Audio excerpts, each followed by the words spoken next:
Ano ka ba naman, Eloy? Tara na nga oh. Huwag ka na nga magpakaladkad sa akin. Ako nahihirapan sa'yo eh. Huwag mo na nga lang kasi akong isama dyan, Austin. Bakit naman hindi? Alam mo naman na ikaw lang ang best friend ko. At saka kaarawan ko naman ngayon eh. Pagbigyan mo naman ako. Yun na nga eh. Ikaw lang naman may kaarawan sa atin dalawa eh. Bakit ba ako makikihati dyan sa regalo sa'yo ni Aling Gracia? Pwede ba? Uwi lang ako, Tisoy. Kasi alam kong NGSB ka. No girlfriend since birth. Pareho na tayong 21 kaya gusto ko rin na kung anong maranasan ko ngayong birthday ko, maranasan mo rin. Patigil-tigil ang lakad namin ng kaibigan kong si Eloy dahil nagpapabigat siya sa tuwing hihilahin ko na siya papunta sa bahay namin. Kaarawan ko ng araw na yun kung saan ay wala namang handaan na magaganap sa bahay. Pero may regalo kasi si mama sa akin na isang babae. Dahil liberated ang pamilya namin ni mama. Dahil isang kano ang tatay ko na matagal nang pumanaw.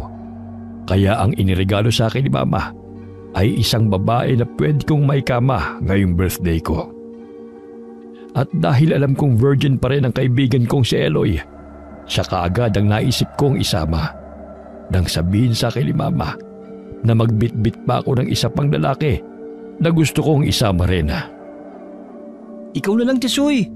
Alam mo namang allergic ako sa mga babae. Ano ka ba naman? Konting-konti na lang talaga mapagkakamalan na kitang binabae dyan eh. Bakla ka ba? Baka ako naman ang trip mo ha? Baliw. Hindi ba pwedeng ayoko lang? At saka, nakakaya kay Aling Gracia, no? Bakit ka naman mahihiya kay mama? Siya pa nga nagsabi na magdala pa ako ng +1 eh. Para naman sulit ang ibabayad niya ron sa babaeng iriregalo niya sa akin ngayong gabi. Nakakahiya pa rin. Huwag ka na nga masyadong maraming angal. Gusto mo ba na asarin kita palagi sa pagiging virgin mo sa edad na 21? Gusto mo ba ha? At saka hindi lang yun. Ipaparinig ko rin sa iba pa nating mga tropa sa bayan na hanggang ngayon hindi ka pa rin nabibinyagan. Grabe ka naman talaga sa akin, no? Ipapahiya mo pa talaga ako. Oo, hindi ako nagbibiro, no? Ikaw na nga lang kasi ang tinutulungan, ikaw pang umaayaw. Tara na kasi.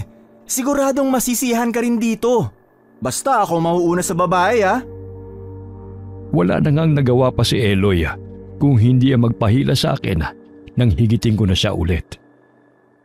Nasa may malayong parang ang bahay namin ni na mama. Malayo sa kalsada.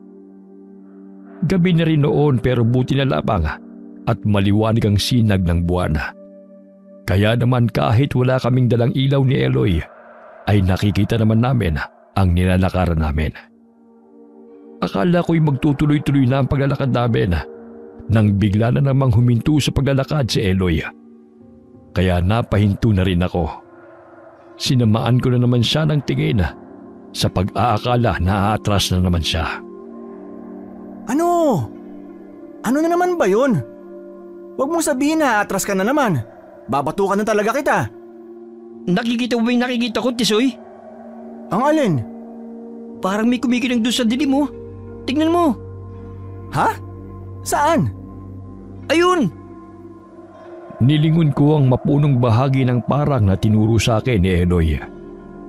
Wala naman akong nakita roon na kumikinanga at ang tanging napansin ko lamang ay ang paggalaw ng mga dahon ng puno na para bang may dumaan doon na hangin. Wala naman Meron! Parang ang kulay ginto yung pagkakinang niya eh. Teka, puntahan muna natin. Gusto ko makita. Pep. Alam ko na yung taktika mo, Eloy. Alam kong tatakas ka lang sa akin. Hindi no. Nagsasabi ako ng totoo, Tisoy. May nakita talaga akong kulay ginto ron sa dilim. Wala nga akong nakita eh. Siguradong nagsisinungaling ka lang para makatakas ka. At saka, ipagpapalit mo talaga ang babae? Para lang dyan sa imahinasyon mo na ginto? Hindi ka na makakawala. Tara na! Pero meron talaga. Baka ginto talaga yung nakita ko eh. Sus! Ano naman ang gagawin ng ginto na yan sa gitna ng parang ha? Huwag mo na nga ako pinaglololo ko. Pero… Ay nako, tara na! Hindi ko na nga hinintay pa na makaangal si Eloy. Dahil mas lalo ko nang hinigpitan ang pagkakahawak ko sa braso niya at saka marahas na rin siyang hinila. tuloy-tuloy lang ang pagkaladkad ko sa kanya hanggang sa makalipas ang ilang minuto, natanaw ko na ang bahay namin.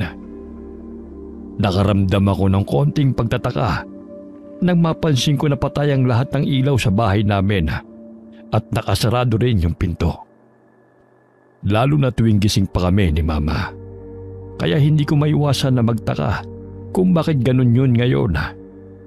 Akala ko'y ako lamang ang nakapansin, pero napansin din pala yun ni Eloy.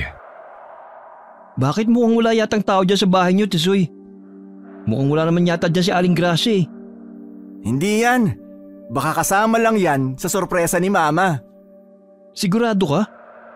Oo, malabong umalis si Mama kasi siya mismo nagsabi na magsundo ako ng isa pang kaibigan at dalhin ko rito sa bahay. Kaya sigurado ako na parte lang yan ng sorpresa niya sa akin. Kaya tara na, pumasok na tayo. Hinila ko na ulit si Eloy para makapasok na kami sa loob ng bahay. Ako ang nasa unahan habang siya naman ang nasa bandang likuran ko. Hawak-hawak ko pa rin ang kamay ng kaibigan ko dahil baka mamaya ay maisipan pa niyang tumakbo.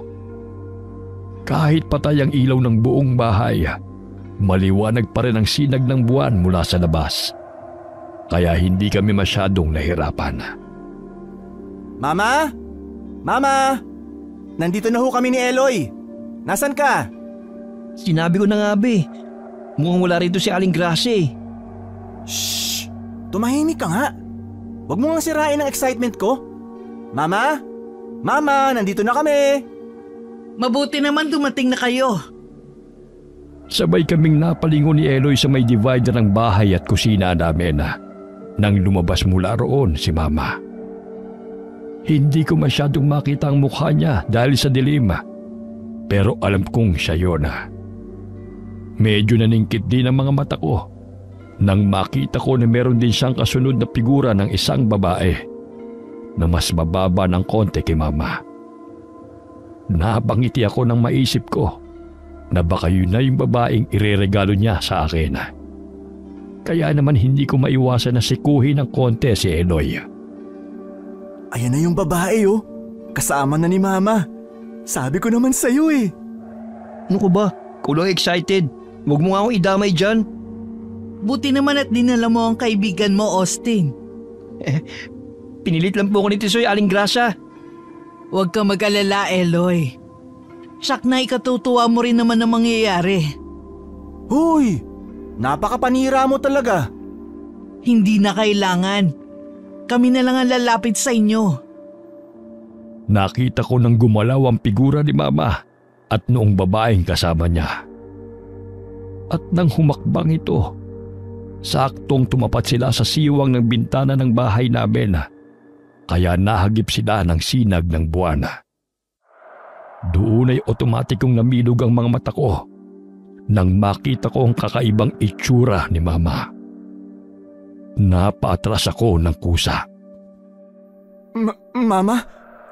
Ikaw ba yan? Bakit? Halimaw! Bakit mukhang halimaw si Aling Gracia? Huwag kayong matakot mga iho. Huwag niyo na rin balakin pang tumakbo. Mama, anong ibig sabihin nito? At ikaw ba talagang mama ko? Bakit ganyan ang mukha mo? Halimaw ang mama mo, Tisoy! Tumakbo na tayo! Harangan mo ang pinto, Nika. Nabigla na lamang ako nang higitin ni Eloy ang braso ko. Itatakbo niya na sana ako palabas ng bahay. Pero hindi yun natuloy. Dahil sa isang iglap, bigla na lamang may lumipad sa may ulunan namin. Halos ikabulag namin ni Eloy ang kinang nang tumama sa mga mata namin. Nang biglang lumipad ang babaeng tinawag ni Mama na Nika. Mababa lang ang lipad dito. Kaya kitang-kita namin ang ginintuang pakpak ng halimaw na yun. Napayakap na lamang kami ni Eloy sa isa't isa.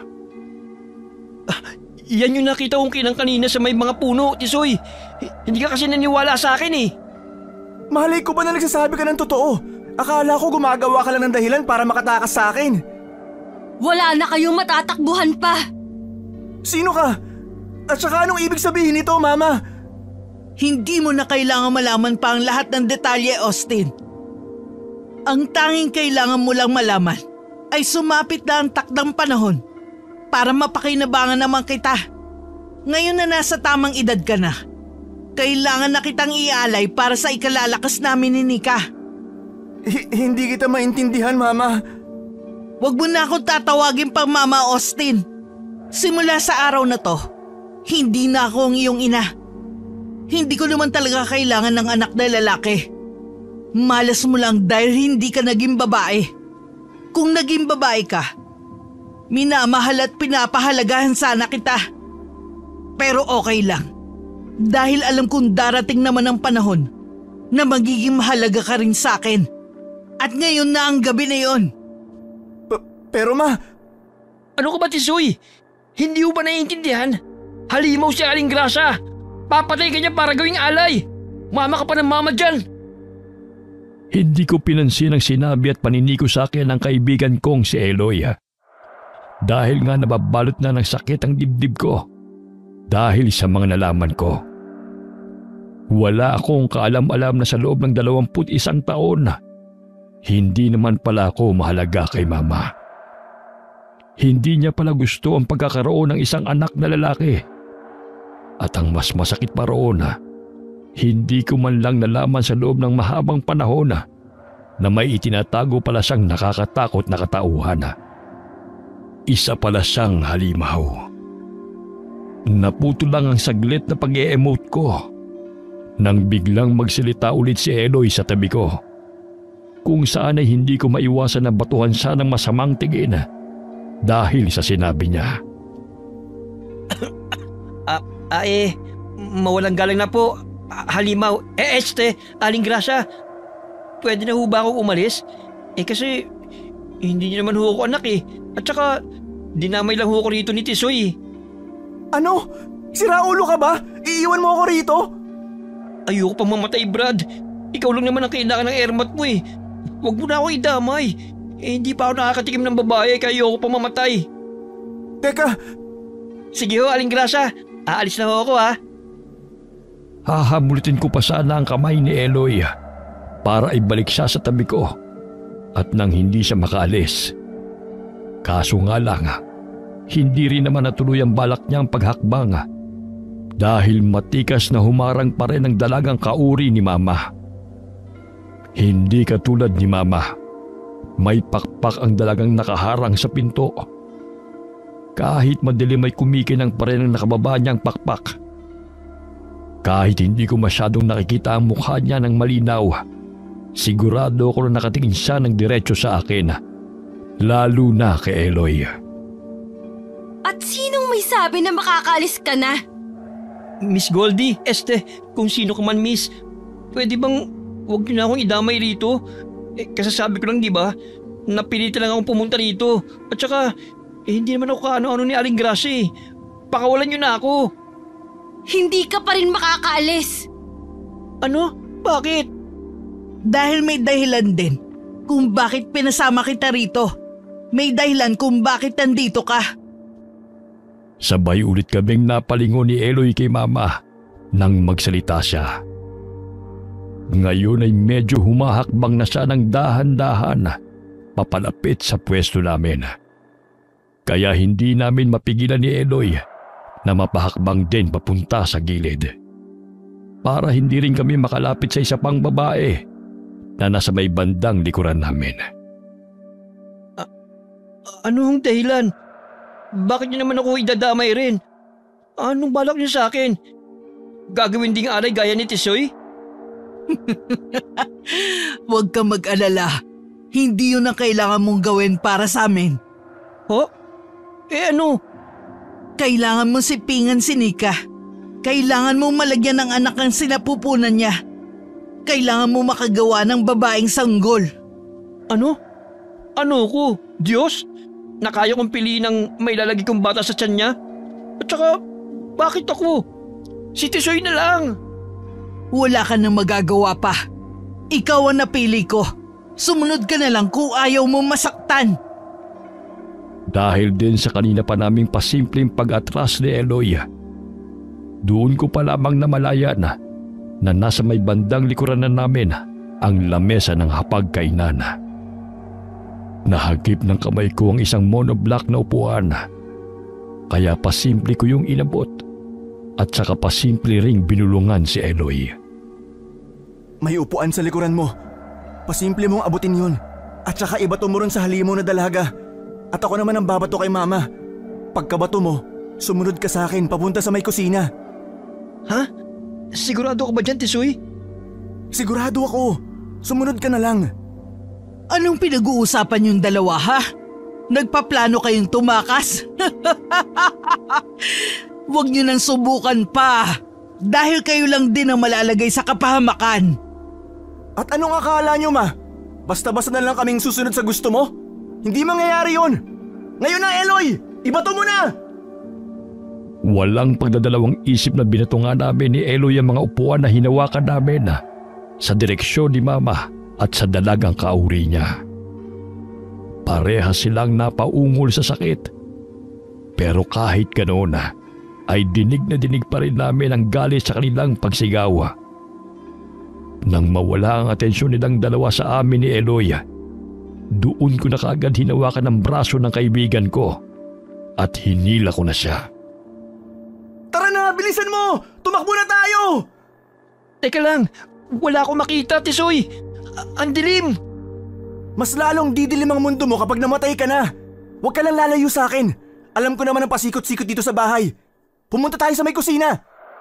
Tulungan mo kong habulin sila, Nika! Mas lalong binilisan namin ni Eloy ang pagtakbo papunta sa may kusina. At dahil alam ko ang pasikot-sikot ng bahay, agad kong hinanap ang malaking itak na ginagamit ko sa pagtatabas. Agad ko yung nilabas. Sakto na nahawakan ko na yung itak bago pa man makalapit sa amin si Mama kasama ang babae. Dahil doon kaya kaagad kong hinarap kay Mama ang dulo ng itak na naging dahilan kung bakit otomatiko siyang napahinto sa pagsugod, pati na rin ang babaeng nasa may likuran niya. Sige, ma! Subukan mong saktan kami! Hindi ako mangingimi na itarak ang itak na to sa'yo! Austin, makinig ka lang sa akin. Ako ang mama mo, hindi ba? Alam ko makakabuti at nararapat na gawin. Ikaw na rin ang nagsabi na simula sa gabing to, hindi na dapat kita na ituring na ina, hindi ba? Kaya kahit masakit, gagawin ko ang sinabi mo. Hindi ako papayag na masaktan mo ko at ang kaibigan ko. Kailangan kong gawin to. Kailangan ko tong gawin, Austin. Sa tulong mo, mas lalakas kami. At sa tulong ng kaibigan mo, mas rarami ang lahi namin. Kaya wag nang matigas ang ulo at sundin mo na lang ako. Sumunod na lang kayo ng kaibigan mo. Anak naman ng teteng, oh. Wala pa akong experience sa aling grasya. At saka, ayoko makipagtalik sa halimaw, no? Ano yan? Lamok na may gintong pakpak? Tumigil ka na nga sa mga biro mo, Eloy. Ayoko hong saktan kayo, Mama. Kaya kung pwede lang, hayaan mo na kaming makalis. Kung hindi ka mapapakiusapan, edi tignan natin kung hanggang saan mo kayang lumaban. Humanda ka, Nika. Susugod tayo. Anong gagawin natin, Tisoy? Tatakbo tayo! Diyan tayo sa may likod ng kusina dadaan. Humanda ka rin! Nang pasugod na nga ulit sina Mama sa pwesto namin ni Eloy, buong pwersa kong tinagataga ang hangin para hindi sila makalapit sa amin. Napapaiwas at napapatras naman sina Mama sa ginagawa ko. Kaya nagkaroon kami ng pagkakataon ni Eloy na makatakbo. Hanggang sa marating na nga namin ang pintuan sa may likod ng bahay. Nauuna na ngayon na tumakbo sa akin si Eloy nang makalabas na nga kami ng tuluyan sa bahay. Palabas na rin sana ako nang biglang mahigit ni Mama ang leeg ng damit ko. Wala ka na matatakbuhan! Lumayo ka sa akin! Bitiwan mo ako! Tisoy! Mag-ingat ka! Huwag mo na akong pahirapan pa, Tisoy! Hindi mo makukuha ang gusto mo sa akin, Mama! Layuan mo ako! Buong pwersa kong tinulak si Mama papalayo sa akin. Dahil mas malaki ang katawan ko. Dahil na rin sa lahi kong kano. Napaatras si Mama. kaya tumama siya sa kasama niyang dalaga. Napahiga ng konti ang katawan niya roon sa babae. Masama ang tingin niya sa akin. Pero hindi ko na yun masyado pang pinansin dahil umiwas na ako sa kanya at tuluyan nang lumabas ng bahay.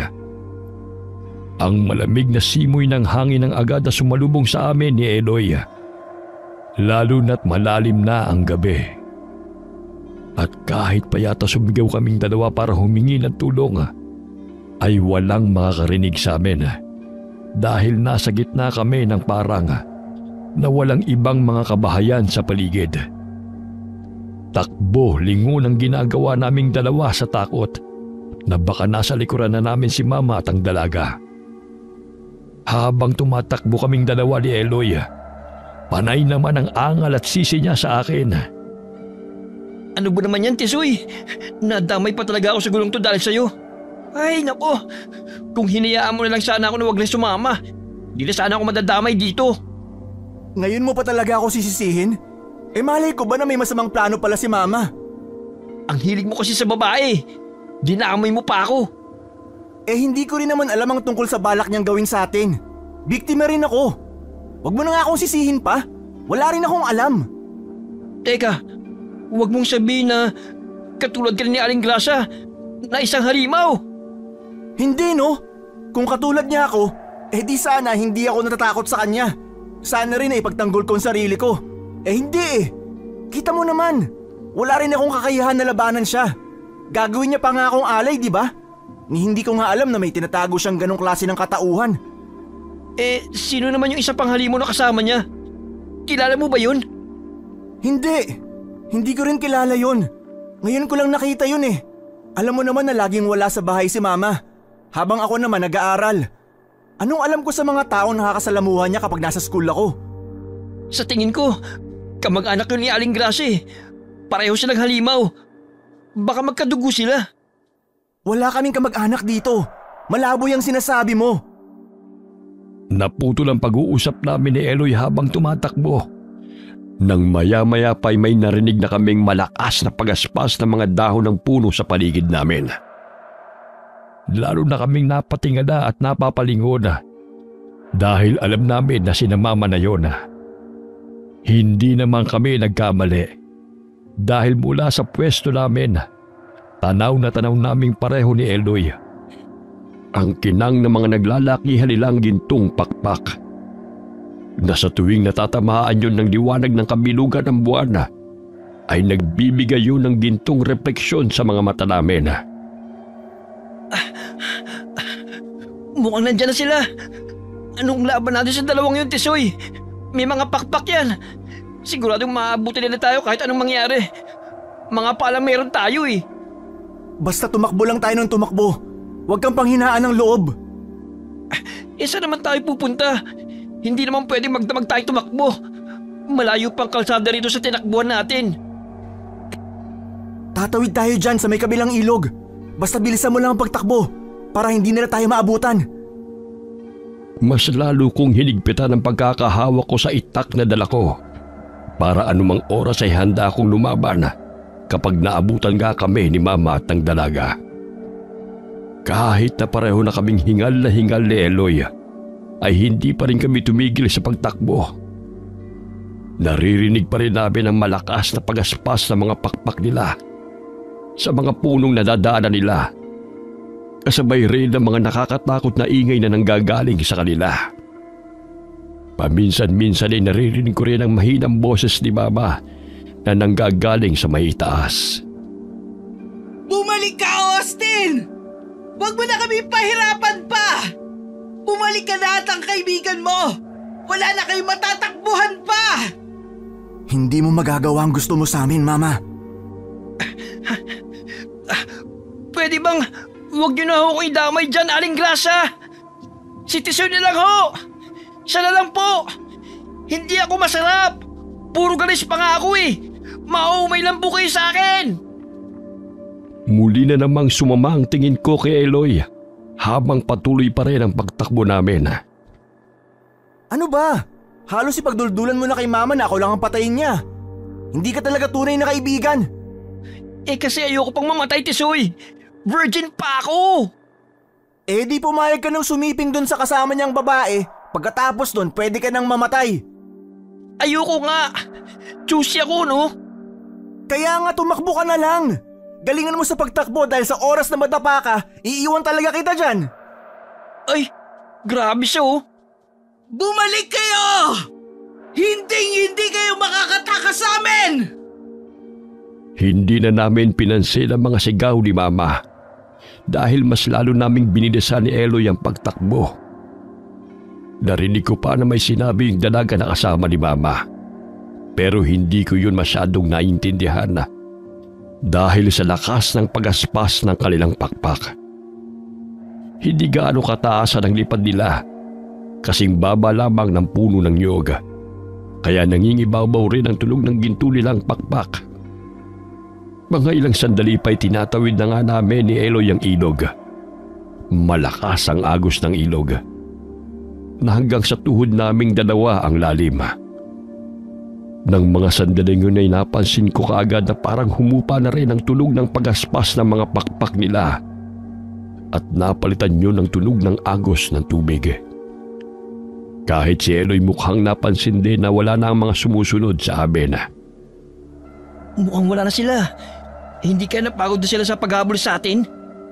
Hindi rin ako sigurado, pero kailangan pa rin nating maging alerto. Baka mamaya, huminto lang sila sa paglipad, pero nasa paligid pa rin pala sila at naghihintay lang ng magandang tiyempo para umatake. Delikado.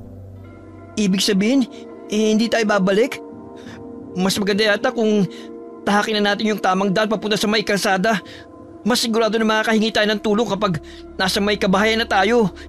Hindi tayo sigurado kung may mahingan tayo ng tulong dyan sa kabilang ilog. Hindi pa naman tayo pamilyar sa lugar na yan dati pa. Hindi pa tayo pwedeng bumalik. Hindi pa nga tayo sigurado kung huminto na ba sila sa paghahabol sa atin eh. Diretsuhin na lang muna natin tong ilog hanggang sa makapunta tayo sa kabila.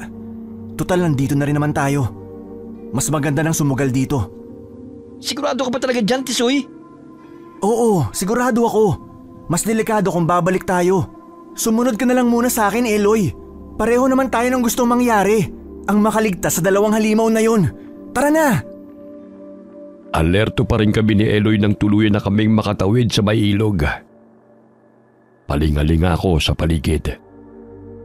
Buti lang talaga at wala nang gaanong puno sa dinaraanan namin. Kaya naman mas kita na namin ang lugar dahil sila ibibigay na liwanag sa amin ng buwan. Mahigpit pa rin ang pagkakahawa ko sa itak. Ngayon ay ako na ang nasa bandang hulihan habang si Eloy naman ang nasa unahan. Maya-maya pa, napansin ko na bigla siyang huminto. Kaya naman napahinto rin ako. Ano yun? Bakit ka huminto? Nakita mo ba sila ulit? Hindi. Nakikita mo ba yun, Tisoy? May bahay pala ron, no? Ha? Teka, oo nga no. May bahay kubo pala dyan. Hindi ko alam na may nakatira pa pala sa gawin na ito ng gubat. Mukhang may tao rin sa loob dahil may nakabukas na ilaw. Saktong-sakto. Diyan tayo humingi ng tulong. Mabuti pa nga. Ngayon ay mas nauna na ako maglakad kay Eloy. Nang makalapit na kami mismo ni Eloy sa bahay, doon ko pa lamang nakita ang isang bungkus ng bawang na nakasabit sa may labas mismo ng pintuan. May krus din na gawa sa palaspas at meron din akong natanaw ng mga kawayan na matutulis ang dulo. Noong unay nakikiramdam lang muna kaming dalawa sa labas ng bahay. Pinakinggan ko pa nga muna kung may magsasalita mula sa loob. Pero nang wala naman akong marinig, doon pa lamang ako sunod-sunod na kumatok. Buong akala ko ay bubuksan kaagad ng tao sa loob ang pintuan para sa amin ni Eloy. Ngunit nagsalita muna ang boses ng isang matandang lalaki mula sa loob. Sino kayo? Anong kailangan nyo? Tulungan niyo ho sana kami, Manong. May humahabol ho sa amin kanina pa. Humahabol? Opo. Nagsasabi po kami ng totoo. May dalawang halimaw na humahabol po sa amin. Pagbuksan niyo na ho sana kami ng pinto. Parang awan niyo na ho. Tulungan niyo kami, Manong. Hindi ho kami masasamang loob. Akala ko talaga ay hindi kami pagbubuksan ng matandang lalaki. Dahil nanatili pang nakasaradong pinto sa loob ng ilang minuto. Hanggang sa maya-maya, medyo nakahinga na kami ng maluwag ni Eloy nang bumukas na ang pintuan. Agad na tumambad sa amin ang isang matandang lalaki na sa tingin ko ay nasa edad 50 na. May kaputian na ang ilang hibla ng buhok niya habang may nakabalot pa na puting panyo sa palibot ng kanyang buhok. Meron din ng kung ano-anong klase ng abubot ang nakasabit sa kanyang leeg. Hindi rin nakawala sa paningin namin ni Eloy ang bitbit niyang maliit na sibat. Kung ang mga sibat na natanaw ko sa labas ng bahay niya ay kasing tangkad ng isang tao, ang bitbit naman niya ay kasing laki lang ng binti ko. Pumasok kayo. Sige, pasok. Kailangan kong isara ulit ang pinto. Maraming salamat ho at pinapasok nyo kami rito sa bahay nyo, Manong. Mukhang sinuwerte lang ho kami na matagpuan namin ang bahay nyo rito sa kabilang ilog. Buong akala ho namin wala kaming makikita na ibang kabahayan dito. Wala talaga mga iho. Ito lang ang nag-iisang nakatirik na bahay sa lugar na ito. Mukhang sinuwerte lang pala tayo, Tisoy. Ako nga pala si Gustin. Mang Gustin na lamang ang itawag niyo sa akin. Ako naman ho si Austin. Pero kahit Tisoy na lang ho. Ako naman ho si Eloy. Kaibigan niya ho ako.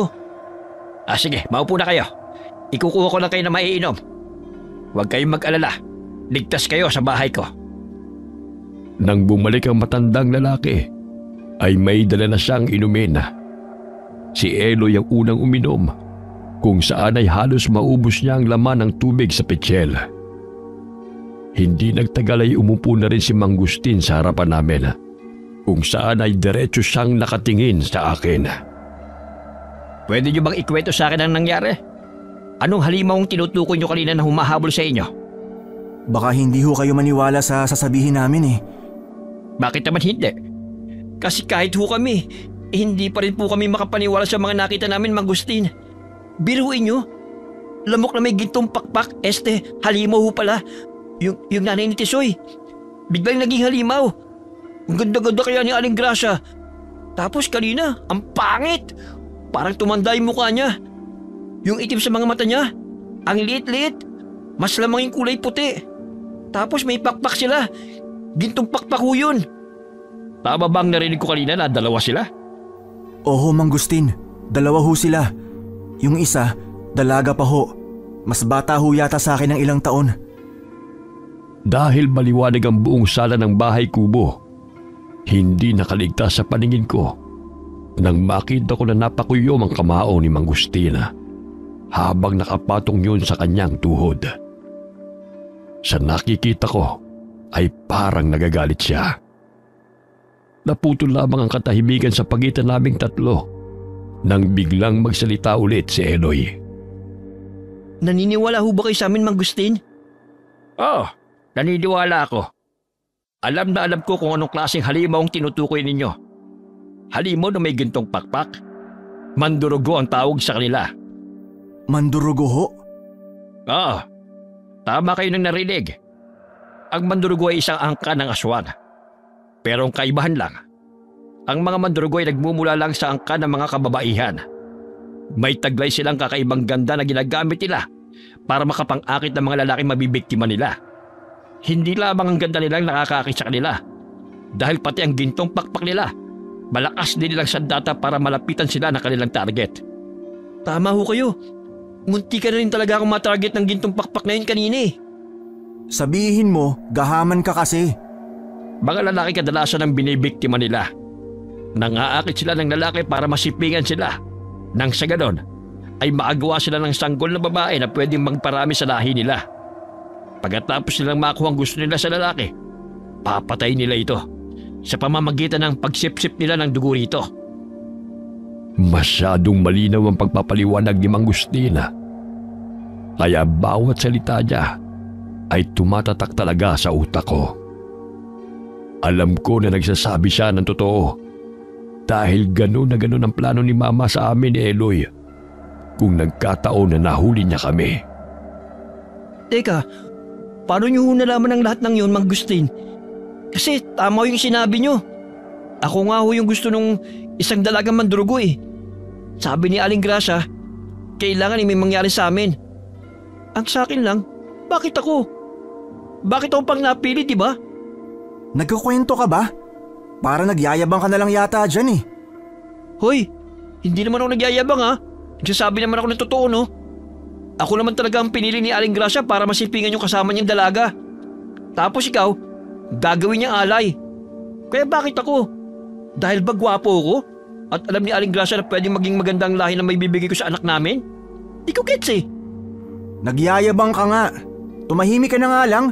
Baka mabatukan pa kita. May rason kung bakit ikaw ang napili at hindi si Tisoy. Ano hong rason? Mabibigla ka sa pwede kong sabihin. Pero ito ang katotohanan, iho. Ano hong katotohanan yan, Mang Gustin? Nakapatid mo ang kasamang mandurugo rin ni Gracia. What the fuck? Ano ho? Kapatid? Bigla akong natigilan sa sinabi ni Mang Gustin. Hindi ko kasi alam kung maniniwala ba ako sa kanya o hindi. Paano naman kasi ako maniniwala sa mga sinasabi niya? Samantalang ngayon pa lang niya ako nakilala. At isa pa, ngayon ko lang din siya nakilala. Pero sa paraan ng pananalita niya, ay parang kilala niya ako at si Mama. Nagsasabi ho ba kayo ng totoo, Mang Gustin? Paano naman ho magiging kapatid ni Tisoy yung dalagang mandurugo? Isang anak siya ni Aling Gracia. At saka, hindi rin naman Tisoy yung babae. Dahil magkapatid lang sila sa ina. Kilala niyo ho bang nanay ko? Bakit ho parang kilala niyo siya? Kilala ko talaga si Gracia. Dati ko siyang kasintahan. Muntikan na rin niya ako maging biktima. Matapos siyang makuha ang gusto niya mula sa akin. Ang mabuntis ko siya. What? For real? Ano ba? Ang ingay mo, Eloy. Aba, nabigla ako sa revelation eh. May kapatid ka pala? What a chismis. Alam kong mahirap paniwalaan. Pero totoong sinasabi ko. Nakatakas lang ako noon mula sa balak niyang pagpatay sa akin. Ang kasama niyang babae kanina. Siya ang bunga ng pagsasama namin. Si Nika. Anak ko siya. Anak niyo ho yung babaeng yun? Oo. Nang malaman ni Gracia na babae naging anak ko sa kanya, ibinigay niya sa akin ang bata. Matapos niya itong mapanganak para alagaan ko at palakihin. Mahigpit niyang sinabi na kukunin din niya si Nika kapag tumungtong na ito ng tamang edad na 18. Gusto ko nang itakbo noon si Nika at magpakalayo-layo na para hindi niya na kami mahanap pa. Pero hindi ko magawa. May koneksyon na mag-ina dahil ipinanganak naman durugo si Nika. Na kahit gusto ko siyang palakihin ng normal, malabo nang mangyari. May koneksyon na mag-ina dahil pareho silang mandurugo. Si Gracia lang daw ang papakinggan ng anak ko. Kaya ang tanging magagawa ko lamang, palakihin siya sa kabutihan. Palakihin sa kabutihan? Parang hindi naman ho, kasi aray, ba't ka ba naninikot, Tisoy? Tumahimik ka na lang kasi, ang daldal mo. Maniwala man kayo o hindi, pinalaki ko ng maayos ang anak ko. Pero hindi ko lang alam kung ano ang nangyari. Isang araw, bigla na lamang sumama ang anak ko kay Gracia. Nalaman ko na lang na tinuturuan na pala nito si Nika para maging ganap na mandurugo katulad niya. Siguro yun na rin ang sinasabi sa akin ni Gracia noon na siya lamang ang susundin ni Nika at hindi ako. Kung kilala niyo ho si Mama, ibig sabihin kilala niyo rin si Papa. Yung tatay kong foreigner. Hindi ko siya kilala ng personal. Pero nabanggit siya minsan sa akin ni Gracia nung magkarelasyon na kami. Sinabi niya na iniwan lang siya biglaan ng lalaking yon. Pero nang malaman ko na isang mandurugo pala si Gracia, kung saan ay pinapatay niya ang mga lalaki sa buhay niya matapos siyang makuha ang gusto niya mula rito, na maging ako'y naranasan ko rin. Nasisiguro ko na pinatay ng mama mo ang papa mo, Tisoy. Sigurado ako na hindi totoong iniwan siya ng papa mong kano. Hindi ko maintindihan pero bigla na lamang nabalot ng galit ang dibdib ko dahil sa mga nalaman ko. Mahigpit ko tuloy na naikuyom ang aking mga kamao. Buong buhay ko, akala ko'y iniwan kami ng mama ko ng papa kong foreigner. Yun din naman kasi ang laging sinasabi ni mama sa akin nung bata pa ako. na walang kwenta si Papa. At iniwan siya nito matapos siyang buntisin. Yun ang pinaniniwalaan ko hanggang ngayon. Pero dahil sa mga nalaman ko mula kay Mang Gustina, nasisiguro ko rin na pinatay lang talaga ni Mama si Papa. Gaya ng balak din niyang gawin sa akin bilang alay. Lalong nakaramdam ng galit ang puso ko. Lumaki akong walang kinikilalang tatay dahil sa pagiging halimaw ni Mama. Alam kong hindi magandang balitang dinala ko sa'yo. Pero kailangan mong tatagan ang loob mo, Tisoy. Hindi pa rito nagtatapos ang lahat. Dahil siguradong hindi titigil si Gracia hanggat hindi niya nakukuha ang gusto niya sa'yo. Masakit tong marinig. Pero walang halaga sa mga mandurugo ang anak na lalaki. May paniniwala na magpapahina ang mga anak na lalaki sa lakas nila. Kaya siguro gusto kang patayin ni Gracia. Ano hong pwede kong gawin, Mang Gustin? Gusto ko rin hong ipaghiganti si Papa sa kasamaan ni Mama. Kung gusto mo, isasama kita sa plano kong gawin. Kayo ng kaibigan mo. Pati ho ako? Oo. Dahil hindi ka rin niya titigilan. Kailangan natin magtulungan para matapos na ang kasamaan ni Gracia. Ano ho ang plano niyong gawin? Gusto ko mabawi ang anak ko mula kay Gracia. At alam kong magagawa ko lamang yon kapag nawala na rin sa landas ko ang mama mo. Kailangan natin siyang patayin. Pero wala ho akong kaalaman sa mga mandurugo na yan, Mang Gustin. Wala ho akong alam kung paano ko siya lalabanan. Tuturuan kita. Marami akong kaalaman tungkol sa uri niya. Lahat ng kaalaman ko, ituturo ko sa iyo at sa kaibigan mo. Hindi ko to kakayanin ng mag-isa kung hindi niyo ako matutulungan. Tutulong ho kami, Mang Gustin. Tutulungan ho namin kayo ni Eloy. Ay, pala desisyon ka pare ah. Hindi pa nga ako pumapayag eh. Huwag ka nang umangal. Mas mapapadali ang lahat kung sama-sama tayo magtutulungan. Tama naman ho kayo dyan. Wala ho kayong dapat na ipag-alala dahil bukal sa puso ko ang tumulong. Pati na rin po tong kaibigan ko. Maraming salamat mga iho. Sa ngayon, magpahinga na lang muna kayo. Dito na kayo magpalipas ng gabi sa bahay ko. Dahil bukas na bukas, ituturo ko sa inyo ang mga dapat niyong malaman. Ibig sabihin, payag ho kayo na dumito muna kami, Mang Gustin? Abay, oo naman. Lalo ka na. Alam kong wala ka ng ibang mauuwian sa ngayon. Tama ho kayo dyan. Paano naman ho ako? Hindi ho ba ako makakauwi? Sa tingin ko hindi muna. Mas ligtas ka kung sama-sama tayong tatlo. Dahil sigurado ako na ikaw ang target ni Gracia para kay Nika. Hindi ka rin niya titigilan. Mapanganib kung hihiwalay ka na. Sa huli na pagkasunduan nga namin ni Eloy na manatili muna sa bahay ni Mang Gustina. Kahit nakakahiya dahil nakakaabala kami sa kanya. Tama rin naman kasi ang sinabi niya na siguradong hindi kami titigilan ni Mama. Pasado 3:00 na ng madaling araw noon na. Nakahiga lamang kami sa sahig na nilatag ng manipis na banig. Si Mang Gustin naman ay nakahiga sa mahabang upuan na nasa may bandang paanan lang namin. Mukhang tulog na rin siya at ako na lamang natitirang gising. Hindi ako makatulog dahil sa lahat ng mga nalaman ko. Kaya naman diretso na ako na nakatingin sa may kisame. Nasa tabi ko naman si Eloy nang lakas-lakas nang maghilik na para bang walang kamatayan na naghahabol sa amin kanina. Bala ko na rin matulog ng mga oras na yon. Pero bigla akong napalingon nang may makita kong anino sa refleksyon ng liwanag sa labas. Agad na nahigit ko ang sarili kong hininga dahil nasisiguro ko na may dumaan talaga. Dahil doon kaya hindi ko na napigilan ang sarili ko, kundi ang dahan-dahan na gumapang papunta sa tabi ni Mang Gustina. Marahan kong tinabik siya para magising. Mukhang hindi pa naman ganun kalalim ang pagkakatulog niya. Dahil unang tapik pa lamang ng kamay ko sa braso niya, ay nagmulat na kaagad siya ng mga mata. Agad ko siyang sinenyasan na huwag maingay at saka ako pabulong na nagsalita. May nakita ho akong anino na gumalaw sa labas, Mang Gustin. Ano? Mukhang nagmamadalit mainit talaga ngayon si Gracia. Hindi man lang siya nagpapigil ngayong gabi. Susugod at susugod siya para makuha niya ang gusto niya.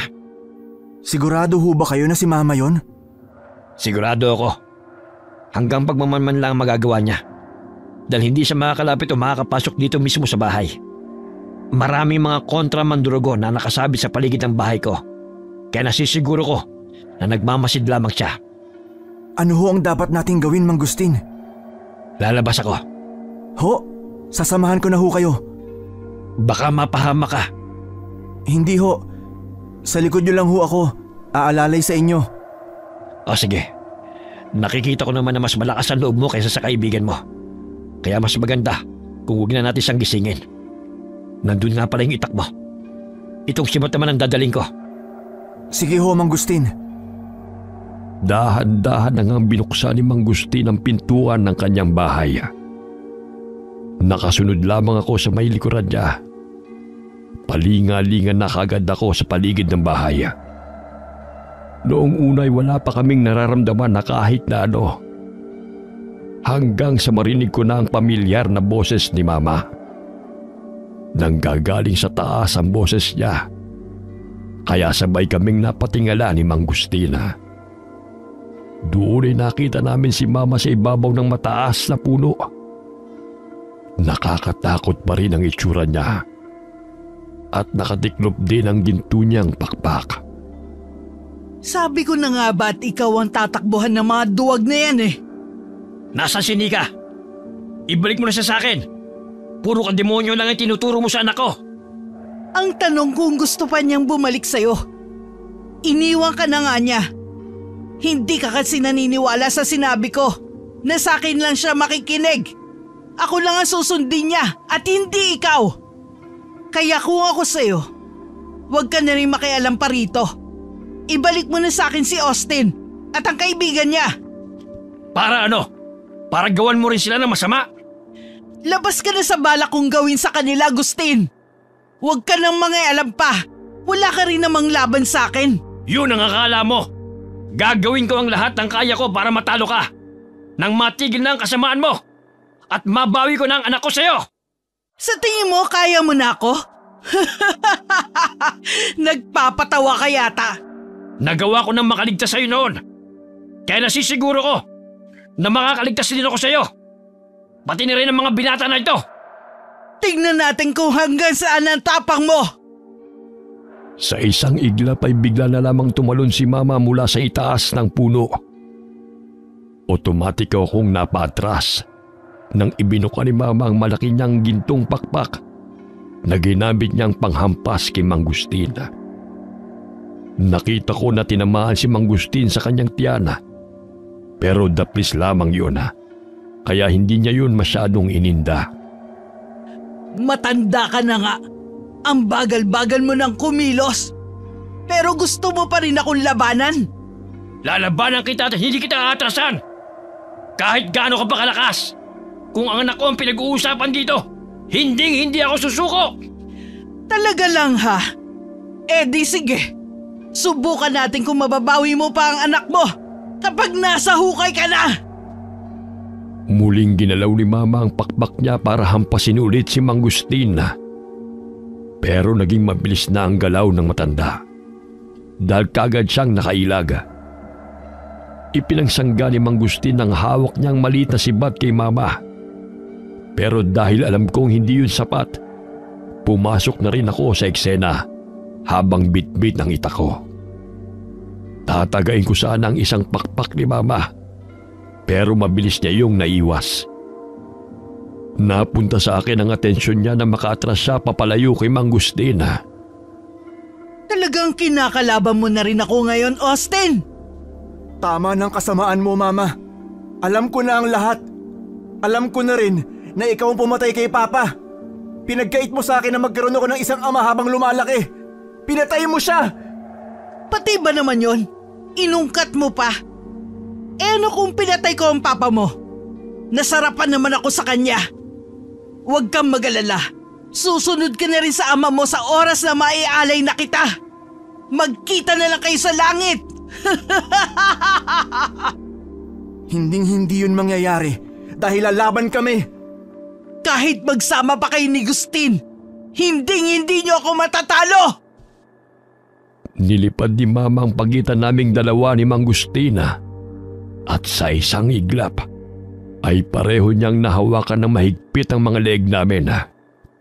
Sobrang higpit noon na sa ilang segundo pa lamang ay parang mababali na pareho ang mga leeg namin. Ramdam ko na rin ang konting pag-angat ng mga pako sa lupa. Nagpupumiglas ako. Pero ramdam ko ang panghihina ng braso ko para maiangat sana ang itak na hawak-hawak ko. Pilit namang itinataas ni Mang Gustin ang hawak niyang sibat. Nasa ganong sitwasyon kami nang biglang may sumigaw mula sa dilim. Boses ng dalagang kasama ni Mama. Nay! Tama na yan! Kailangan na nating umalis! Anong ginagawa mo rito? Hindi ba't sinabi ko na sa bahay ka lang? Sinundan ko ho kayo! Huwag kang mangialam dito, Nika! Papatayin ko na silang pareho! Huwag, Nay! Magbubukang liwayway na! Hindi mo nakakayanin! Umalis na tayo! Napasilip ako sa mga puno sa may hindi kalayuan at tama nga ang sinabi ni Nika. Unti-unti na ngang umuusbong doon ang liwanag.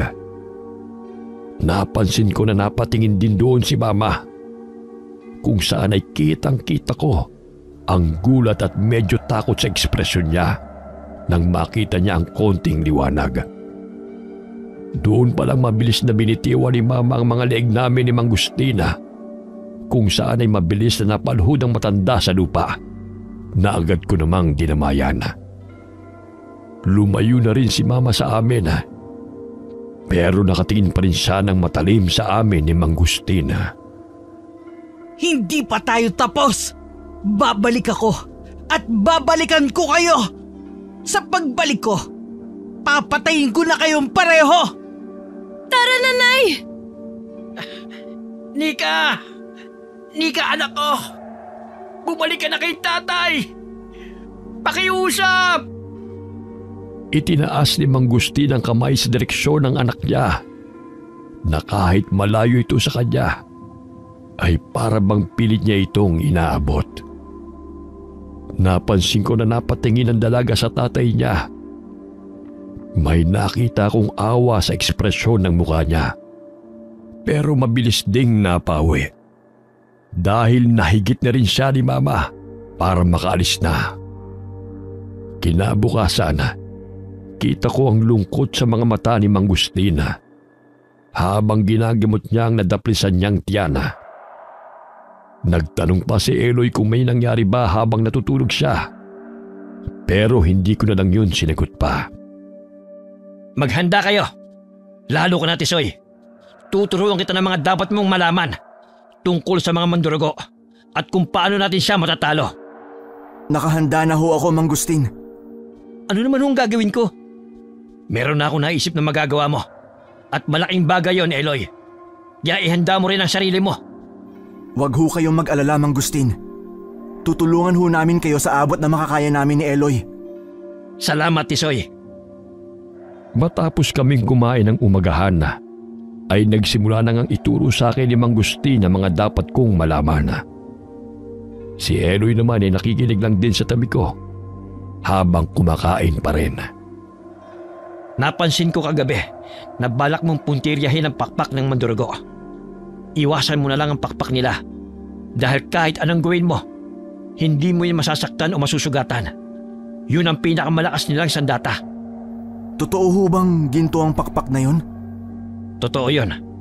Pero sa oras na mamatay ang mandurugo, natutuyo ang pakpak nila at nagiging itim. Kaya mawawalan din ang saysay ang gintong pakpak nila kapag nawalan na sila ng buhay. Ha? Akala ko po naman ginto na pwede nating isanda kapag namatay na sila. Gahaman ka talaga. Akala ko lang naman eh. Tandaan nyo rin na bukang liwayway ang kahinaan ng mga mandurugo. Pero malakas naman sila tuwing hating gabi. Dumodobling lakas nila sa mga oras na yon. Kaya kailangan din natin magdoble ingat. Paano ho ba natin sila mapapatay, Mang Gustin? Sa pamamagitan ng pagtarak ng sibat sa kanilang dibdib. Pero ito ang pinakamahalaga na dapat nyong malaman. Kahit patarakan nyo ang mandurugo ng sibat, mawawala ng silbi yun kung hindi mo yun gagawin sa bukang liwayway. Ano hong ibig yung sabihin? Gagaling at gagaling pa rin ang sugat nila kapag tinarakan mo sila sa panahon na malakas sila. Kailangan mong gawin ang pagtarak kapag saktong bukang liwayway na. Dahil doon sila hindi gagaling at sa oras na matamaan ng sinag ng araw ang sugat nila, yun na magiging katapusan nila. Masyado palang komplikado ang pagpatay sa mga mandurugo dahil may mga oras pang kailangan. Oo, timing lang naman ang kailangan natin. Pagkatapos nun, magiging madali na ang lahat. At dahil mabilis kang kumilos, Tisoy, sa'yo ko iaatang ang pagtarak ng sibat sa dibdib ni Gracia. Teka, kaya mo bang gawin yun, Tisoy? Mama mo pa rin si Gracia. Baka panghinaan ka ng loob o baka bigla kang umatras. Oo nga. Kaya mo ba, Tisoy? Dahil kung hindi, ako na ang gagawa. Kaya ko ho. Siya ang nagsabi na hindi ko na siya dapat ituring na ina. At dahil sa nalaman ko rin na siyang pumatay sa papa ko, mas lalong dumoble ang galit ko sa kanya. Kaya ako na ho ang gagawa. Sige, ang gagawin ko naman, maglalagay ako ng bitag na lambat para sa anak ko. Nang sa ganon, hindi niya matulungan si Gracia kung sakali man na tuluyan na talagang nalaso ng isip niya. Ano naman ho ang gagawin ko, Mang Agustin? Hindi sumagot si Mang Agustin. Sa halip ay tinitigan niya lamang si Eloy. Kahit ako'y hindi ko rin alam kung ano bang gagawin ni Eloy. Kaya hindi na rin ako sumabat pa. Matapos ang lahat ng paghahanda, hinihintay na lamang namin ang tamang oras. Nang sumapit ang 3:00 ng madaling araw, nakatali na sa puno ng niyog si Eloy. Binuhusan siya ni Mang Agustin ng dugo ng baboy na naging dahilan kung bakit napaduwal si Eloy. Pati ang mukha niya at katawan niya ay nababalutan na ng dugo ng baboy. Gusto kong matawa sa itsura ng kaibigan ko, pero masyadong seryoso ang mga nangyayari, kaya pinigilan kong matawa. Sabi ni Mang Agustin, yun daw ang pantawag sa mga mandurugo. Kaya sigurado siya na maya-maya lamang ay darating na si Mama. Ang baho! Kung alam ko lang na ito palang tulong na tinutukoy nyo, hindi na sana ako pumayag na tumulong. Huwag kang ngang umangal pa dyan, Eloy. Wow! Ikaw kaya ang gawing pain dito. Ipapain nyo lang pala ako sa mga mandurugo na yun. Dahil ikaw lang ang paniguradong hindi sasaktan ni Gracia. Hindi ikaw ang puntir niyang patayin ngayong gabi. Kaya magiging ligtas ka pa rin kahit na nakatali ka lang dyan. Pero natatakot ako, Mang Agustin. Punong-puno ng dugo tong mukha ko. Paano kung pagkamalan ako ni Aling Gracia na si Tisoy? Baka mapatay ako ng wala sa oras. Pwede ba linisin niyo ng konti itong mukha ko? Para naman di siya magkamali. Ang daming arte. Diyan ka na nga. Pupwesto na ako dun sa may lambat. Teka, uy! Saglit lang! Bumalik kayo! Ay, buwisit! Pumwesto na ako sa may lambat na bitaga dahil ako ang huhuli kay Nika. Nasa madilim na bahagi yun ng mga puno. Kaya naman natitiyak ko na hindi ako makikita roon sa pwesto ko. Si Mang Agustin naman ang haharap kay Mama. Minuto na lamang ang hinihintay naming lahat. Nang maya-maya ay narinig na namin ang pagaspas ng mga pakpak sa hipapawid. Lihim akong napatingala habang hawak-hawak ang lubid ng bitag. Nakita ko na roon ang kumikinang na pakpak ni na Mama at Nika. Sabay rin silang lumapag sa lupa habang nakaharap kay Mang Agustin. Nakatalikod sila sa may pwesto ko. Ang lakas talaga ng loob mo para tawagin pa kami mismo para pumunta rito? Ano akala mo? Hindi kami kusang babalik? Ibalik mo na ang anak ko, Gracia! Nika, anak, bumalik ka na sa akin! Sige, pakiusapan mo ang anak mo kung talagang babalik pa siya sa'yo, Agustin! Anak, Nika, bumalik ka na! Bakit ho ba kasi kayo nangingialam patay? Huwag niyo na ho kaming pigilan pa ni nanay. Baka mapahamak lang kayo. Baka? Anong baka? Talagang mapapahamak siya. kung sasalungat at kukontra siya sa mga plano natin, Nika. Kaya mamili ka, Agustin. Ibibigay mo sa akin si Tisoy at ang kaibigan niya? O dadanak na ang dugo rito? Hindi kita aatrasan, Gracia. Gagawin kong dapat at tamang gawin. Yun ay yung patayin ka. Pues, makakalaban mo kaming pareho ni Nika. Yun ba ang gusto mong mangyari? Kung yun ang dapat gawin. Sige, matigas ka ha.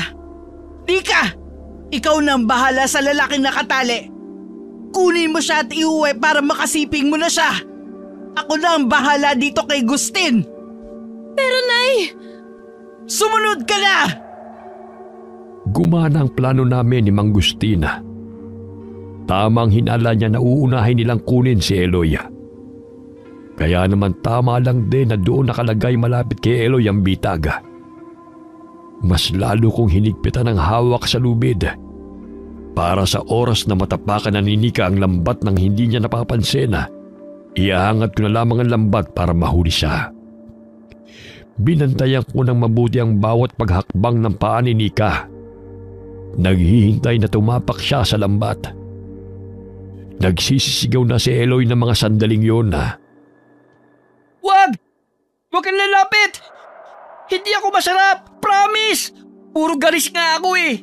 Wag na ako! Iba na lang! Ay, ang duwag talaga ng hinayupak na to. Baka masabi pa niya na may bitag. Malaking problema yun. Kailangan ko nang mahuli si Nika. Wag! Wag kang lalapit! Tisoy! Tisoy, tulungan mo ako! Wala nang makakatulong pa sa'yo. Kung ayaw mong masaktan, huwag ka nang pumalag pa. Wag! Wag, please! Nang makita ko na tumapak na nga si Nika sa mismong lambat, doon ko na buong lakas na hinigit ang lubid. Umangat ang lambat, kaya naman nasalo siya doon hanggang sa umangat na rin siya sa lupa. Huli ka! Pakawalan niyo ako! Nanay! Nika! Nanay, tulungan mo ako rito! Nagpapapalag si Nika mula sa kanyang pagkakahuli sa lambat. Pero alam kong wala na siyang magagawa pa roon. Kaya naman mabilis ko nang itinali sa may puno ang lubid para hindi siya bumagsak. Pagkatapos noon ay iniwan ko na siya roon at saka pasimple nang nilapitan si Mang Gustin at si Mama na naglalaban na ng mga oras na yun. Galit na galit si Mama dahil gusto niyang pakawalan namin si Nika. Pero nagmatigas si Mang Gustin.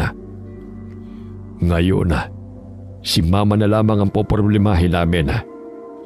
Buti na lamang at mabilis akong nakaiwas sa gintong pakpak ni Mama na humampas na naman yon sa may gawi ko.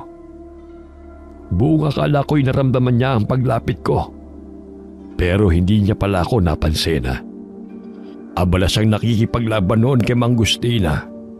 Kaya gano'n na lamang kalaki ang mga galaw niya. Pakawalan mo ang anak ko, Agustin! Pakawalan mo si Nika! Anak ko rin si Nika! At kung kinakailangan kong gawin ang lahat para mailuyo lang siya sa'yo, gagawin ko! Wala kang laban sa akin! Isa ka na lang matandang uugod-ugod sa paningin ko! At sinong may sabing lalaban mag-isa sa'yo si Mang Gustin? Austin! Kasama niya ako, Mama. Lalabanan ka naming pareho. Talaga? Tingnan natin kung kaya nyo! Kahit magsama pa kayo! Mabilis at malakas ay ipinagaspas ni Mama ang kanyang pakpak. Mabuti na lamang at mabilis kaming nakaiwas ni Mang Gustina. Nagsimula na ang pakikipaglaban namin sa kanya. Hindi may tatanggi na talagang mukhang sanay na sanay si Mama sa kanyang pakikipaglaban. Dahil malakas talaga at maliksi ang bawat kilos niya. Hindi namin magawa ni Mang Gustina mahawakan siya dahil umaharang kagad sa aming dalawa ang malapad niyang gintong pakpak.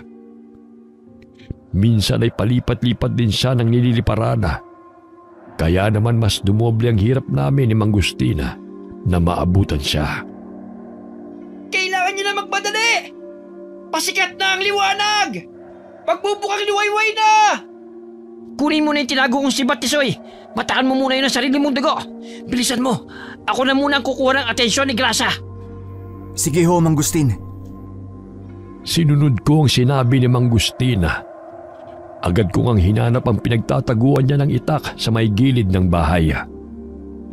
Mabilis ang bawat pagkilos ko nang makita ko na yon. Gamit ang maliit na kutsilyo, hiniwa ko ang palad ko at pinatakan ko ang sibat na yon ng sarili kong dugo. Nang mapalingon ako sa gawin ni Mang Gustina, hawak-hawak na siya ni Mama. Hawak-hawak din ni Mang Gustina ang braso ni Mama na para bang ginagawa niya yon upang makontra na hindi makalapit ng tuluyan si Mama sa kanya para maiwasan na masipsip nito ang dugo niya. Hawak ko na siya, Tisoy. Kumilos ka na. Magbubukang liwayway na. Bitiwan mo ako! Bitiwan mo ako! Hindi ka na makakawala pa sa akin. Hindi ka na makakalipad palayo, Grasa. Ito na ang wakas mo. Hindi ganun kadali ang naging paglapit ko. Dahil nagsimula na naman si Mama na ipagaspas ang kanyang malapad na gintong pakpak. Wala tuloy ako magawa kundi ang umiwas. Hindi nagtagal. Nabalibag na rin niya si Mang Gustin papalayo. Dahilan para tumama ito sa puno. Humarap sa akin si Mama. Binatuhan niya ako ng masamang tingin. Lalapitan niya na sana ako. Pero muling sumigaw si Eloy na magbubukang liwayway na at kailangan ko nang kumilos. Napatingin si Mama sa may mga puno. Nais kumpirmahin kung sisikat na nga ba ang araw. Nakita ko na naman ang takot sa mukha niya. Agad akong naalerto at nahulaan ko kaagad ang balak na paglipad ni Mama papalayo. Pero mabuti na lamang at mabilis ang naging pagkilos ko. Dahil hindi pa man siya nakakalipad ng tuluyan, nahawakan ko na ang paa niya. Akala ko'y may sasama rin niya ako sa kanyang paglipad. Pero mabuti na lamang at mabilis akong natulungan ni Mang Gustina. Ako ang hinawakan niya para hindi ako madala ni Mama. Bitiwan mo ako, Austin! Bitiwan mo ako! Wala ka nang matatakbuhan pa, Mama. Hindi na kita pakakawalan pa. Dito na magtatapos ang kasamaan mo at sisiguraduhin ko yun sa'yo. Bitiwan mo ako! Pagsisisihan mo to, Austin! Pagsisisihan mo to! Magsisisi ka rin na pinanganak mo ko dahil ako mismo ang tatapos sa'yo. Buong lakas kong hinigit pabalik ang paa ni Mama na naging dahilan kung bakit nawalan siya ng puwersa na makalipad. Sa paghila ko sa kanya, mabilis siyang bumagsak sa lupa. Nadaganan niya mismo ang mga pakpak niya. Kaya kinuha na rin ni Mang Gustin ang pagkakataong yun para apakan niya ang pakpak ni Mama. Nang sa ganun na hindi na niya magamit yun na panlaban sa amin. Agad na nagpapapasag si Mama. Pilit na kumakawala. Pero hindi na niya magawang makaalis. Pakawalan niyo ako! Pakawalan niyo ako! Wala ka ng takas pa, Mama. Austin! Anak! Pakiusap! Huwag mo itong gawin sa akin! Huwag mo akong tawaging anak! Kakalimutan ko na ngayon na minsan kitang naging ina. Dahil walang ina, nagugustuhin na mapahamak ang kanyang anak. Parang awa mo na! Pakawalan mo na ako, Austin! Sorry, Mama. Kahit nangingilid na ang luha ko at nakakaramdam na ako ng kirot sa dibdib, ay pilit ko yung nilabanan. Tinanaw ko ang mga puno at nang makita ko na tuluyan ng sisikat ang araw, itinaas ko na ang hawak kong sibat na may dugo. Iniangat ko na yun katapat ng dibdib ni Mama. Nagwawala na si Mama. Pero halatang humina na ang kanyang mga galaw dahil sa mukhang liwayway na. Sigurado ko na nababawasan na ang lakas niya. Nang tumama na ang sikat ng araw sa akin, walang pagdadalawang isip na itinarak ko na ang sibat sa dibdib niya. Kitang-kita ko ang panlalaki at mamimilog ng mga mata ni Mama. Nang tuluyan ang lumubog sa dibdib niya ang tulis ng sibat. Nasikatan na rin siya ng mismong araw kung saan ay bigla na lamang may lumabas na usok mula sa kanyang sugatang dibdib. Agad kong naamoy ang mabahong usok na umaalingasaw. Kaya naman mabilis na akong umalis mula sa pagkakadagan ko sa kanya. May lumabas din na dugo sa mismong bibig ni Mama. Hanggang sa maya-maya pa ay napansin ko na nawala na ang kulay gintong pakpak niya at napalitan yon ng itim na parang nanunuyo. Wala na siya. Tapos na ho ba, Mang Gustin? Tapos na, Tisoy. Nawala na ng buhay ang ginto niyang pakpak. Kaya siguradong wala na rin si Gracia. Alam kong hindi ito naging madali para sa'yo. Kung gusto mo, maiwan na muna kita dyan. Pwede ko ho ba siyang ilibing? Oo naman. Huwag kang mag-alala. Bibigyan natin siya ng maayos na libing at aalayan din natin ng dasal. Salamat ho, Mang Gustin. Salamat din sa'yo, Tisoy. O sige, iiwan na muna kita dyan at papakawalan ko lang din ang anak ko. Sige po. Nang maiwan nga ako sa tabi ni Mama, hinawakan ko na lamang ang kamay niya. Umiyak ako ng tahimik at nagdasal na sana ay matahimik na siya. Pinakawalan na rin ni Mang Gustin ang anak niya at si Eloy. Doon na rin namin nalaman mula sa anak niya ang lahat-lahat. Patawarin niyo ho sana ako, Tay. Wala lang ho talaga akong nagawa. Anong ibig mong sabihin, anak? Pinilit lang ako ni Nanay na sumama sa kanya. Noong naglalaba ako sa ilog, pinuntahan niya ako roon. Binantaan niya ho ako na kung hindi ko siya tutulungan sa mga plano niya, sasaktan ka niya. Wala ho akong nagawa kundi ang pumayag. Ayoko hong masaktan niya kayo. Kaya napilitan akong pumayag sa mga gusto niya. Sinasabi ko na nga, be. Tama ang nararamdaman ko na may mali. Alam ko sa sarili ko na napalaki kita ng tama. Kaya malabo na sumama ka sa kanya ng kusa. Pasensya na rin sa inyong dalawa, Kuya Austin. Wala yon. Ang mahalaga, ligtas ka na. Masaya ako na nakawala ka na rin sa pagiging bihag ni Mama. Teka, hindi ka rin ba magpapasalamat sa akin, miss? Malaki rin ang naitulong ko, no? Maraming salamat din sa'yo, Eloy. Walang anuman. Huwag ka nang babalik sa pagiging lamok, ha? Mandurugo pala. Maganda ka pa naman kung wala ka sa itsura ng halimaw mo, eh. Ang ganda-ganda mo. Tumigil ka nga dyan, Eloy. Totoo naman sinasabi ko, eh. Ang ganda-ganda rin ang utol mo, Tisoy. Wag ang anak ko. Ay, sorry po, Tay.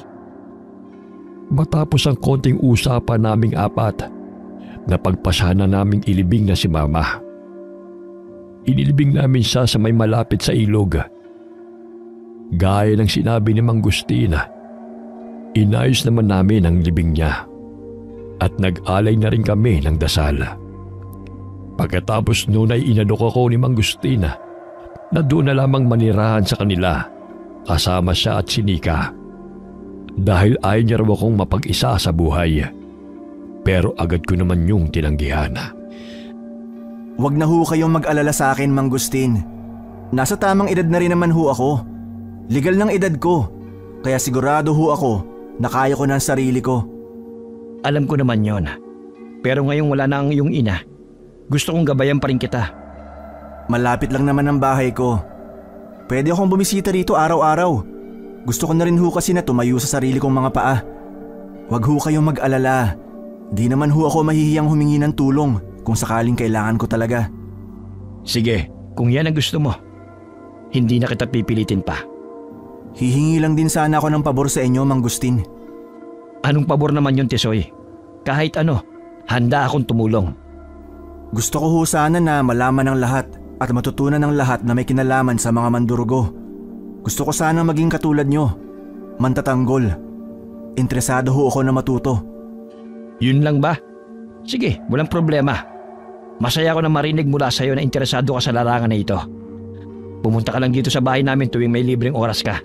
At ituturo ko sa'yo ang lahat ng natutunan ko. Hindi lang sa panunugi sa mga mandurugo, kundi sa pakikipaglaban din sa iba pang mga halimaw. Maraming salamat ho, Mang Gustin. Tawagin mo na lang din akong Tatay Tisoy. Sige ho, Tay. Pinilit ko na maging maayos na ang buhay ko ngayong wala na si Mama. Kinakaya ko naman mamuhay mag-isa. Kahit na nahirapan talaga akong mag-adjust nung una. Buti na lamang at hindi ako pinabayaan ni Tatay Gustin. Dahil tinupad niya ang pangako niya na nandyan lang siya lagi para alalayan ako. Marami na rin akong kaalaman sa mga mandurugo at sa iba pang klase ng mga halimaw na nagiging banta sa mga normal na tao. Ngayon, kilala na kami sa lugar namin bilang Mang Tatanggol. Kadalasan ay kami ni Tatay Gustin ang ipinapatawag ng mga baryo-baryo para manugis. At siyempre, kasama namin lagi si Eloy. At si Nika naman, naging tagapagtanggol din ng mga tao. Nagsasaaswang siya para labanan ng mga aswang na kagaya niya. Pero si Eloy, hindi dahil sa totoong gusto niyang sumama sa ginagawa namin. Ang gusto lamang talaga niya ay magpalakas kay Tatay Gustin dahil gusto niyang pormahan ang kapatid ko na si Nika. Kahit na alam niyang isang aswang na mandurugo ang kapatid kong yon. Lalo kasi siyang tinamaan kay Nika dahil naging mas astig ang kapatid ko kapag nilalabanan niya ang mga aswang. Sa ngayon, masasabi ko na kontento na ako sa buhay. Masaya akong ipagtanggol ang mga inosenteng tao. Wakas.